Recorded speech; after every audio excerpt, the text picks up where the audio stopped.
All over Tamil Nadu ஃபுல்லா எல்லா விரைவு பேருந்துகள் எல்லா பேருந்துகளிலுமே பெண்களுக்கு வந்து இலவசம்னு சொல்லி தான் தேர்தல் அறிக்கை அவர் கொடுத்தாரு. அதே மாதிரி 2500 ரூபா கொடுப்போம்னாரு. தாய்மாமன் சீருனாரு. சிலிண்டர் 6 சிலிண்டர் வந்து மாசத்துக்கு ஃப்ரீனாரு. இது எதுவுமே நடைமுறைக்கு சாத்தியப்படாது அப்படின்னு நாங்க சொன்னப்பையும் இல்ல நான் அதை சாத்தியப்படுத்தி காட்டுவேன்னு சொல்லி தான் நீங்க தேர்தல் அறிக்கையை கொடுத்தீங்க. இப்ப வந்ததுக்கு அப்புறம் நாங்க என்னென்ன கொடுத்தோமோ அதே தொடர்வன்னு சொல்லிருக்கீங்க. ஆனா அதுலயுமே எவ்வளவு நிறைவேற்ற போறீங்கன்னு தெரியல. மாற்றத்தை தாண்டி ஏமாற்றத்தை தான் வாக்களித்த மக்களுக்கே அளித்திருக்கிறது. நீட் தேர்வை பத்தி அவர் வாயை திறக்க மாட்டாரு. பிஜேபிக்கு எதிராக அவர் எதுக்காகவும் வாயை திறக்க மாட்டாரு.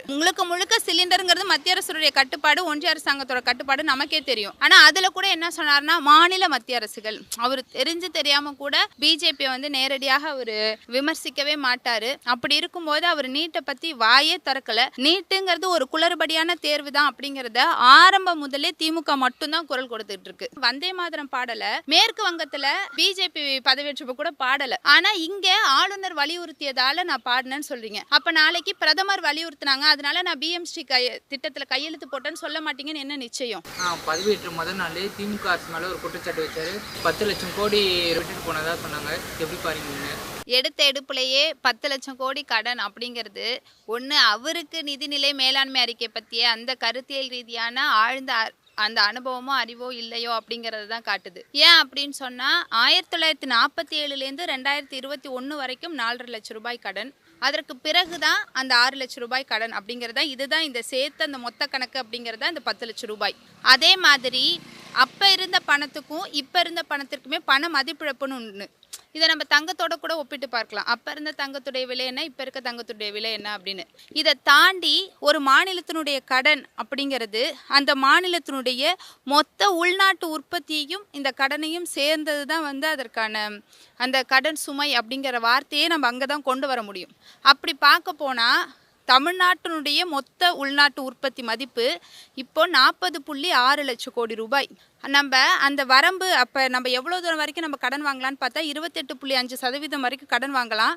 ஆனால் தமிழ்நாடுடைய அந்த கடன் வரம்பு அப்படிங்கிறது 26% தான் இருக்குது. அப்போ அந்த கடன் அந்த வரம்புக்குள்ளே தான் வாங்கியிருக்கோம். அதே நேரத்தில் உள்நாட்டு உற்பத்தி உயர்ந்திருக்கு. இதை எல்லாத்தையும் தாண்டி திமுக ஆட்சிக்கு வந்தப்போ அந்த டைம் வந்து கோவிட் பீரியடு, நிறைய நிதி பேரிடர் எல்லாத்தையும் சமாளித்து தான் நம்ம வர வேண்டிய ஒரு காலகட்டத்தில் தான் வந்து இது பதவியேற்றுச்சு. அப்படி இருக்கும்பொழுது இது முழுக்க ஒரு அபத்தமான ஒரு கூற்று தான். நீங்கள் கொண்டு வந்த திட்டங்கள் எல்லாமே பார்த்தோம் அப்படின்னா எதிர்கால தலைமுறையினருக்கான முதலீடு திட்டங்களாகவும் கல்விக்கான திட்டங்களாகவும் இப்படி தான் இந்த திட்டங்கள் முழுவதும் வந்திருக்கு. அதே மாதிரி ஒரு கடனை சும்மா அப்படியே எடுத்து வாங்கி நம்ம என்னமோ கேட்க அப்படியே அள்ளி கொடுக்குற மாதிரிலாம் கிடையாது. அதை தாண்டி இதுக்கு வந்து ஒரு பொருளாதார குழு இருக்கும். அந்த நிபுணர் குழு எல்லாம் இதெல்லாம் பண்ணலாம், இந்த நலத்திட்டங்களெல்லாம் செயல்படுத்த முடியும். ஒரு ரூபாய்க்கும் அதாவது செலவினத்துக்கும் வருவாய்க்கும் இடையில உள்ள அந்த நிதியை வந்து நம்ம பட்ஜெட்டில் போடணும். ரூபாய்க்கு கூட சட்டப்பேரவையில் கணக்கு காட்டணும். இதை அந்த தலைமை கணக்காயர் அலுவலகம் வந்து சரிபார்க்கும். அந்த தணிக்கை குழு வந்து சரிபார்க்கும். இதுதான் வந்து ஒரு கடன் வாங்குகிறோம், அதை செலவு செய்கிறோம், அதை முதலீடு பண்ணுறோம் அப்படின்னா அதற்கு பின்னால் இருக்கக்கூடிய கூற்று. இதை பற்றிய கருத்தியல் அடிப்படை அறிவு கூட இன்றைய தமிழ்நாட்டு முதலமைச்சருக்கு இல்லையோ அப்படிங்கிறத தான் அது பிரதிபலிச்சுது. வெள்ளை அறிக்கை நான் வெளியிடுவேன் அப்படின்னு சொல்லி பேசுகிறேன். இந்த வெள்ளை அறிக்கை இதெல்லாம் வந்து பிப்ரவரி மாத பட்ஜெட்லேயே சொல்லிட்டாங்க. இதுதான் பட்ஜெட்டு, இதுதான் நம்மளுடைய வருவாய், இதை தான் ஒரு செலவினம்னு. அதை நம்ம ஒரு வெப்சைட்டில் போய் போட்டு பார்த்தாலே தெரிஞ்சிடும். இதுக்காக இவர் கஷ்டப்பட்டு போய் அங்கே முதலமைச்சராகி அவர் தான் நமக்கு அந்த வெள்ளை அறிக்கை எடுத்து கொடுக்கணுங்கிறது கிடையாது. இதை இன்னும் சொல்லணும் அப்படின்னா பிப்ரவரியிலேயே வந்து நம்மளுடைய நிதி நிலைமை எப்படி இருக்குது அப்படிங்கிறத தமிழ்நாடு அரசு தெரிவிச்சிருச்சு.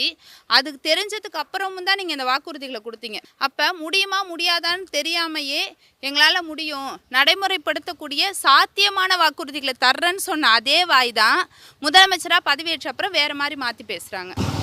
இப்போ ரத்தன் பண்ணிட்டு அவர்களுக்கு வந்து அரசு பதவி கொடுக்கறதா சொல்லியிருக்காங்க. இது எப்படி பாருங்கள்? அதுவும் சட்டமன்றத்தில் பார்த்தீங்கன்னா எதிர்கட்சிக்கு பல எதிர்ப்புகள் வந்தது. ஆனால் விஜய் அவர்கள் இதை எடுத்து பின்வாங்கியிருக்காரு. இது எப்படி பாருங்க நீங்கள்? இது எப்படி பார்க்குறோம் அப்படின்னா ஒரு அரசுடைய அதிகாரியாக நியமிக்கிறோம் அப்படின்னு சொன்னால் அவர்களுடைய தகுதி என்ன அப்படிங்கிறத முக்கியமாக பார்க்கணும். ஒரு ஆஸ்தான ஜோதிடர், அப்போ ஜோசியம் அப்படிங்கிறதே ஒரு ஏமாற்று வேலையாகவும் ஒரு அறிவியலுக்கு புறம்பான ஒரு விஷயமாகவும் பார்க்கப்படுது. அப்படிப்பட்ட ஜோசியத்தை நம்முடைய தந்தை பெரியார் அவர்கள் எதிர்த்தாரு. ஆனால் நீங்கள் தந்தை பெரியாரை கொள்கை தலைவராக அந்த படத்தை வச்சுக்கிட்டு நீங்கள் என்னென்னா இதை விட ஒரு கொடுமை என்ன அப்படின்னா அதில் இருக்கிற ஒரு எம்எல்ஏ அவங்க வந்து கனிமொழி அவங்க என்ன அப்படின்னு பார்த்தோன்னா கேன்சருக்கு வந்து ஜோசியம் போட்டால் சரியாயிடும் அப்படின்னு சொன்ன அந்த வேட்பாளரை மக்கள் ஜெயிக்கவும் வச்சுருக்குறாங்க. அதே மாதிரி இவருக்கு வந்து இந்த ஆஸ்தான ஜோதிடரை வந்து நீங்கள் பர்சனலாக கூட வச்சுட்டு போங்க, ஆனால் ஒரு சிறப்பு அதிகாரியாக மக்களுடைய வரிப்பணத்தை வாரி இறைக்கக்கூடிய அளவுக்கு அவருக்கு சம்பளம் மக்களுடைய வரிப்பணத்துலேருந்து தான் கொடுக்கணும். ஸோ அதை நாங்கள் மக்களுமே எதிர்த்தாங்க. அதை தான் சனாதனத்தை எதிர்க்கக்கூடிய எங்களுடைய இளந்தலைவரும் அதை தான் எதிர்த்தாரு. விழுந்த அடி அப்படி. அதுக்கப்புறம் வாபஸ் வாங்கியிருக்கீங்க. ஒரு தெளிவே இல்லாமல் இஷ்டத்துக்கு போடுறது யாருமே என்ன கேள்வி கேட்க மாட்டோமா? ஏன்னா பீகார்லையா இருக்கிறோம். ஸோ தமிழ்நாடு போன்ற ஒரு பகுத்தறிவு உள்ள மாநிலத்தில் கொஞ்சம் கூட சிந்திக்காமல் போட்ட ஒரு மிகப்பெரிய தவறான முடிவு. ஆனால் எதிர்க்கட்சி ரொம்ப உறுதியாக இருந்ததுனால தான் இன்றைக்கி அதை உடனே வாபஸும் வாங்கிட்டீங்க.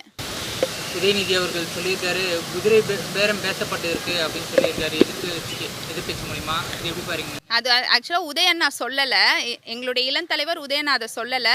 அதை சொன்னது வந்து டிடிவி தினகரன் அவர்கள். உதயண்ணா மிக கண்ணியமான முறையில் தான் அதை சட்டப்பேரவையில் எடுத்துரைச்சார்.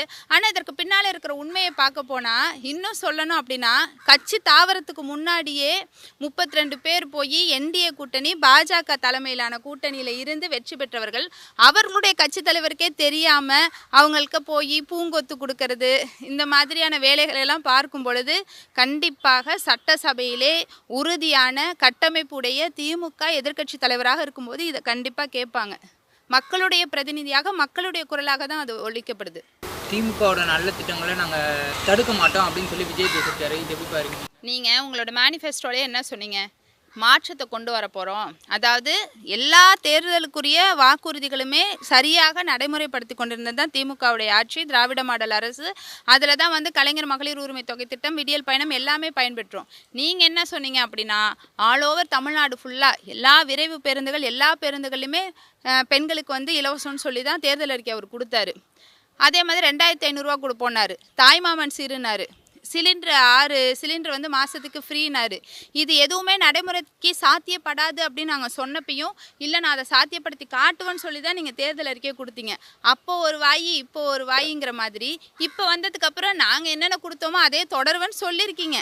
ஆனால் அதுலேயுமே எவ்வளோ நிறைவேற்ற போகிறீங்கன்னு தெரியல. அதனால் இது முழுக்க முழுக்க ஒரு மாற்றத்தை தாண்டி ஏமாற்றத்தை தான் வாக்களித்த மக்களுக்கே அளித்திருக்கிறது. 200 யூனிட் ஃப்ரீன்னு சொல்லியிருக்காரு. அது முதல் கையெழுத்து போட்டிருக்காரு. இது எப்படி பாருங்க நீங்கள்? ஆக்சுவலாக ஒருவேளை நம்முடைய மாண்புமிகு முன்னாள் தமிழ்நாட்டு முதலமைச்சர் திமுகவுடைய கழக தலைவர் வந்து ஆட்சிக்கு வந்திருந்தா கண்டிப்பாக அவருடைய முதல் கையெழுத்து மகளிருக்கான கையெழுத்தாக தான் இருந்திருக்கும். அந்த 2500 ரூபாய் பணமோ இல்லை அந்த 8000 ரூபாய் அது அந்த மாதிரியான கையெழுத்தாக தான் இருந்திருக்கும். பெரும்பாலான தமிழ்நாட்டு மக்களும் பெண்கள் குறிப்பாக அதை தான் எதிர்பார்த்தாங்க. ஏதாவது இந்த தாய்மாமன் சீரு, இந்த உதவித்தொகை அந்த மாதிரி கையெழுத்து போடுவாருன்னு எதிர்பார்த்தாங்க. சரி, மின்சாரத்தை போட்டார். அந்த மின்சாரத்தை போடும்போது கூட அதுவுமே ஒரு ஏமாற்றமாக தான் இருந்துச்சு. ஏன் அப்படின்னு சொன்னால் முன்னாடி 200 யூனிட் இலவசம் அப்படின்னு தான் சொல்லியிருந்தாரு. அடுத்து என்ன சொல்லிட்டானா 2 மாதங்களுக்கு 500, யூஸ் பண்ணுறவங்களுக்கு மட்டும்தான் 200னா அப்போ ஏற்கனவே இருந்த 100 யூனிட் என்னாச்சு அப்படிங்கிற ஒரு கேள்வி எல்லாருக்குள்ளேயும் எழுது. எந்த ஒரு அவர் கையெழுத்து போட்டதுலையுமே ஒரு தெளிவின்மை இருந்த மாதிரி தான் மக்களுக்கு தெரிஞ்சுது. சட்டமன்ற வாக்கெடுப்பில் வந்து விஜய் வெற்றி பெற்றிருக்காரு. 144 வாக்கு செலுத்திருக்காங்க. திமுக வந்து வெளிநடப்பு செஞ்சுருக்காங்க. இது எப்படி பாருங்க? அதாவது இந்த இடத்துல வந்து குதிரை பேரன்னு பேசக்கூடாதுங்கிறாங்க, திருட்டுத்தனம்னு பேசக்கூடாதுங்கிறாங்க.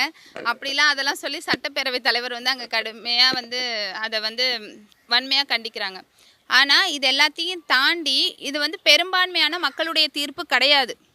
பெரும்பான்மை மக்கள் அப்படின்னு ஏன் திரும்பவும் சொல்கிறோம் அப்படின்னா 4,93,00,000 வாக்காளர்கள் இருக்காங்க. அதில் 1,72,00,000 வாக்காளர்கள் மட்டும்தான் டிவிகேக்கு வாக்களிச்சிருக்காங்க. அப்போ கிட்டத்தட்ட 3,90,00,000 மக்கள் வந்து அவங்கள நிராகரிச்சிருக்காங்க. அப்படிங்கும்போது அதுவே வந்து ஒரு மைனாரிட்டி அரசு தான். அப்படி இருக்கும்போது இவங்க வந்து இப்போ நேற்று போயிட்டு இவ்வளோ பேர் அதிமுகவிலேருந்து போய் அங்கே சேர்ந்தது அந்த கட்சி தலைவருக்கே தெரியாமல் சேர்ந்தது. அப்படி இது முழுக்க முழுக்க பார்த்தா கண்டிப்பாக திராவிட முன்னேற்ற கழகம் மாதிரியான நேர்மையான ஒரு அரசு அந்த கழகம் வந்து வெளிநடப்பு தான் பண்ணும். இந்த மாதிரிலாம் நடக்கும்போது சட்டமன்றத்தில் கூத்து நடந்துச்சுன்னா அது மாதிரி தான் வெளிநடப்பு பண்ணும். இல்லை, எடப்பாடினால தான் 11 தோல்வி அடைஞ்சிருக்கோம், அதனால தான் நாங்கள் இப்படி மாறணும் அப்படின்னு சிவி சண்முகம் சொல்கிறாரு. எப்படி பாருங்க? இல்லை, இது எல்லாமே நீங்கள் வந்து உங்களுடைய தோல்வி எதனால் அப்படிங்கிறது உங்களுக்கே தெரியும். பிஜேபிகிட்ட கை கட்டியிருந்தீங்க, அங்கே போயிட்டு பிஜேபி கூட கூட்டணி வச்சிங்க. உங்களுடைய படுபாலத்தால் தோல்விக்கு அதுதான் காரணமும் கூட. மக்களுடைய நம்பிக்கையும் சரியாக பெறலை. ஏன் அப்படின்னா அதற்கு முன்னால் இருந்த அந்த 10 ஆண்டு ஆட்சி காலத்தில் நடைபெற்றதெல்லாம் அந்த மாதிரி. அப்படி இருக்கும்போது ஒரு வெற்றி பெற்றதுக்கு அப்புறமா நீங்கள் வந்து உங்களுடைய கழகத்துக்கு புறம்பாக துரோகங்களை செஞ்சு முதுகில் குத்திட்டு போகிற மாதிரி தான் இருக்குது. இது நீட் தேர்வு குளறுபடி பண்ணியிருக்காங்க அப்படின்னு சொல்லி ஒரு குற்றச்சாட்டு வச்சுருக்காங்க. ஆனால் விஜய் அவர்கள் இதை பற்றி பேசவே. நீட் தேர்வை பற்றி அவர் வாயை திறக்க மாட்டார். பிஜேபிக்கு எதிராக அவர் எதுக்காகவும் வாயை திறக்க மாட்டார்.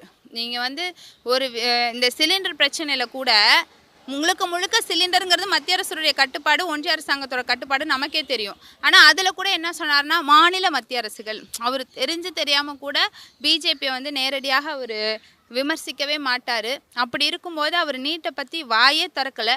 நீட்டுங்கிறது ஒரு குளறுபடியான தேர்வு தான் அப்படிங்கிறத ஆரம்பம் முதலே திமுக மட்டும்தான் குரல் கொடுத்துட்டு இருக்கு. ஏன் அப்படின்னா அது மாணவர்களுடைய மருத்துவ கனவு மட்டும் இல்லை, பல மாணவர்களோட உயிரையும் மண்ணோடு புதைச்சிக்கிட்டு இருக்கு. அப்படிங்கிறதுனால இந்த நீட் தேர்வை குளறுபடி தேர்வாகத்தான் திமுக பார்க்குது. ஆனால் அதை எதிர்த்து கேள்வி கேட்கக்கூடிய திராணி கூட திமுகவுக்கு மட்டும்தான் இருக்குது. இல்லை, விஜய் முன்னாடியே தேர்தலுக்கு முன்னாடி சொல்லியிருக்காரு நீட் கொண்டு வரக்கூடாது அப்படின்னு சொல்லி பல மேடைகளில் பேசியிருக்காரு. அதுவும் +2 படித்து முடித்த மாணவர்களுக்கு சர்டிஃபிகேட்லாம் அங்கே வழங்கியிருக்காரு.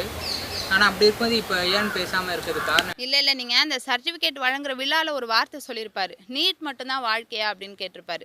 அது மாணவர்களை மடைமாற்றக்கூடிய ஒரு வேலை தான். ஏன்னா நீங்கள் யாருக்கெல்லாம் கூட்டு பரிசு கொடுத்தாங்க, யாருக்கெல்லாம் கொடுத்தாங்க அப்படின்னு பார்த்தீங்கன்னா ரொம்ப ரொம்ப ரொம்ப அதிக மதிப்பெண்கள் பெற்ற பிள்ளைகளுக்கு தான் கூட்டு கொடுக்குறாங்க. அப்போ அந்த பிள்ளைகளை விட மருத்துவம் படிக்க தகுதியான பிள்ளைகள் இருக்க முடியாது. அப்போ அவர்களுடைய மருத்துவ கனவு என்பது அவர்களுடைய திறமைக்கு தேவையான ஒரு கனவு தான். ஆனால் அதை மடைமாற்றக்கூடிய வேலை நீட் மட்டும்தான் வாழ்க்கையா அப்படின்னா, சரி இதை விட்டுட்டு வேறு வேலையை பாரு, நீட்லாம் இருக்கும், நீட்லாம் அது காசு இருக்க பிள்ளைங்க படிச்சுக்கும், நீ வேறு படிப்பு படி அப்படிங்கிற ஒரு சித்தாந்தத்தை தான், பிஜேபியோடைய சித்தாந்தத்தை தான் அவர் அப்பயும் சொன்னார். இன்னும் சொல்லணும் அப்படின்னு சொன்னால் அதில் இருக்கிற கீர்த்தனா அப்படிங்கிற எம்எல்ஏ வந்து அவங்க கூட பார்த்தீங்க அப்படின்னா மோடி அரசாங்கத்தினுடைய அந்த சிலிண்டர் பிரச்சனை வந்தப்போ அதை ஆதரித்து தான் பேசியிருக்காங்க. நீங்கள் முழுக்க முழுக்க பிஜேபியை ஆதரித்து பேசக்கூடியதாக ஒரு கட்சியாகத்தான் நான் தாவேக்காவை இன்றைக்கு வரைக்குமே பார்க்குறேன். அதில் தான் நான் குறிப்பாக சொல்லணும்னா வந்தே மாதரம் பாடலை மேற்கு வங்கத்தில் பிஜேபி பதவியேற்றப்போ கூட பாடலை. ஆனால் இங்கே ஆளுநர் வலியுறுத்தியதால் நான் பாடினேன்னு சொல்கிறீங்க. அப்போ நாளைக்கு பிரதமர் வலியுறுத்தினாங்க அதனால நான் பிஎம்ஸ்டி திட்டத்தில் கையெழுத்து போட்டேன்னு சொல்ல மாட்டீங்கன்னு என்ன நிச்சயம்? அதனால் நீங்கள் தொடர்ந்து வந்து பிஜேபியை கொஞ்சம் கூட எதிர்க்காமல் பிஜேபியுடைய நிலைப்பாட்டுக்கு மறைமுகமாக ஆதரவை இன்று வரைக்கும் வழங்கி கொண்டிருப்பது தாவேக்கா தான். பின்னாடி அமித்ஷா தான் இருக்காரு, மோடி தான் இருக்காருன்னு சொல்கிறீங்களா? ஐயோ, கண்டிப்பாக நீங்கள் அதை தான் சொல்கிறேன், செயல்படுத்துகிறோம் அப்படிங்கிற ஒரு விஷயம் இருக்குல்ல. நீங்கள் இதை தான் ஆளுநர் ரவி வந்து விரும்பினார். அதாவது தமிழ்தாய் வாழ்த்தை தள்ளணும், 3வது வரிசைக்கு தள்ளணும் அப்படின்னு தான் விரும்பினார். முடியலை. முழுக்க முழுக்க சட்டமன்றத்துலேருந்து வெளிநடப்பு பண்ணதெல்லாம் நம்ம கண்ணால் பார்த்துக்கிட்டு இருந்தோம். ஆனால் பதவியேற்ற முதல் நாளே சமஸ்கிருத கம்போஸ்டு தான் அந்த பாட்டு வந்தே மாதரம் அப்படிங்கிறது, பெங்காலி ரிட்டன் ஸ்கிரிப்டு. அதை தான் முதல்ல பாடுறாங்க, அடுத்து தேசிய கீதத்தை பாடுறாங்க. 3ஆம் தரமாக நம்முடைய தமிழ்தாய் வாழ்த்தை தள்ளியது அப்படிங்கிறது பிஜேபியினுடைய ஆதரவு நிலைப்பாட்டை தான் திரும்பவும் சொல்லி காட்டுது அப்படிங்கிறத நான் பார்க்குறேன். அதே மாதிரி கூட ஜோதிடர்கள் இருக்கிறது. நான் அன்றைக்கே பார்த்தீங்கன்னு வச்சுக்கோங்களேன், நெத்தியில் பொட்டு, ஆண்டவன் மீது ஆணையாக பதவியேற்கிறேன் அப்படின்னு சொன்ன இந்த வார்த்தைகள் எல்லாமே எப்படி பார்க்குறேன் அப்படின்னு பார்த்தா ஆர்எஸ்எஸ்னுடைய பிள்ளையாக விஜய் தன்னை பிரதிபலித்துக்கிற மாதிரி தான் நான் பார்க்குறேன்.